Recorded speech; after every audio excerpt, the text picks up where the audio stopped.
क्या आप उलझनों में घिरे रहते हैं? क्या निर्णय लेना कठिन लगता है आपको? क्या आपके संबंधी और मित्र आपकी सहायता नहीं करते? क्या आपको नकारात्मक विचार घेरते रहते हैं? क्या आपके पास कोई निश्चित लक्ष्य नहीं है? हाँ, ऐसा ही होता है जब आकाश तत्व संतुलित नहीं होता। पंच तत्वों से बने हैं हम और हमारा संसार। 70% तो जल ही है, शरीर में और पृथ्वी में भी। जो लोग पानी कम पीते हैं उन्हें अनेक रोग होते हैं। अच्छी मात्रा में शुद्ध जल पीते रहने से हमारे भीतर के अधिकतर विकार बाहर निकल जाते हैं। हम में जो ठोस है वह पृथ्वी तत्व की देन है, तभी तो धरती को हम माँ कहते हैं। क्षिति, जल, पावक, गगन, समीर की अर्चना करते हैं वेद। यह क्षिति शब्द पृथ्वी के लिए ही कहा जाता है। अग्नि तत्व से हम में ऊर्जा है, शक्ति है, सामर्थ्य है। वेदों में पावक शब्द का प्रयोग अधिक हुआ है अग्नि के लिए। सूर्य भी अग्नि का भंडार ही तो है। सूर्य न हो तो पृथ्वी में जीवन भी न होगा। न समुद्र से बादल बनेंगे, न बरसात होगी, न वनस्पति और न ही खेती। ऐसे में क्या जीवन बच सकता है?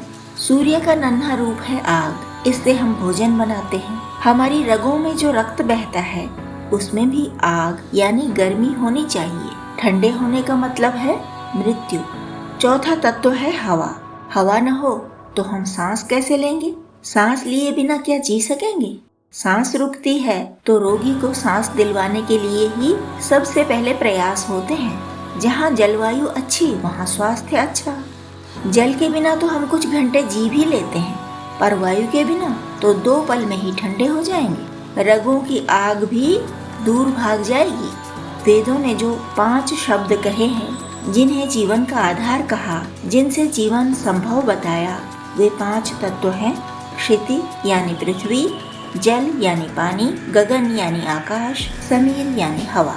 4 तत्वों के बारे में तो हमने पहले ही बात कर ली है, यह कि किस तरह आवश्यक है पानी, पृथ्वी, आग और हवा। बस एक तत्व बाकी रह गया, वह है गगन। गगन यानी आकाश।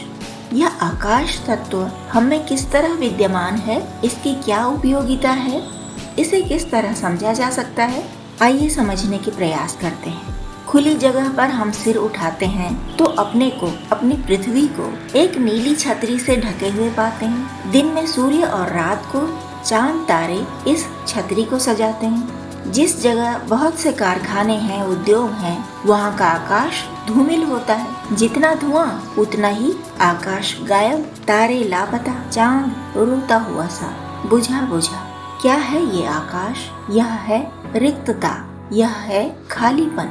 इस रिक्तता में हम धुआं भरते हैं तो यह स्पष्ट बता देता है कि तुम भूल कर रहे हो। सचेत हो मनुष्य, सचेत हो जा।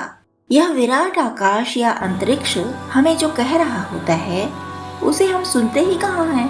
नहीं सुनते, नहीं समझते, इसीलिए भांति भांति की समस्याओं से घिरे रहते हैं। जैसे हम में पृथ्वी है, जल है, अग्नि है, हवा है, वैसे ही आकाश भी है। यह आकाश तत्व, यह रिक्तता भी आवश्यक है। हमारे शरीर के सभी अंग इससे संतुलित रहते हैं।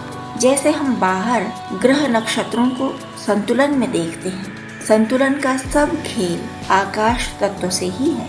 यह तत्व जब गड़बड़ाता है हम में तो मानसिक समस्याएं खड़ी होती हैं, क्योंकि सबसे अधिक आकाश तत्व की आवश्यकता हमारे मस्तिष्क को ही होती है। जब भीड़ होती है, घुटन होती है, तो कहते हैं हवा आने दो।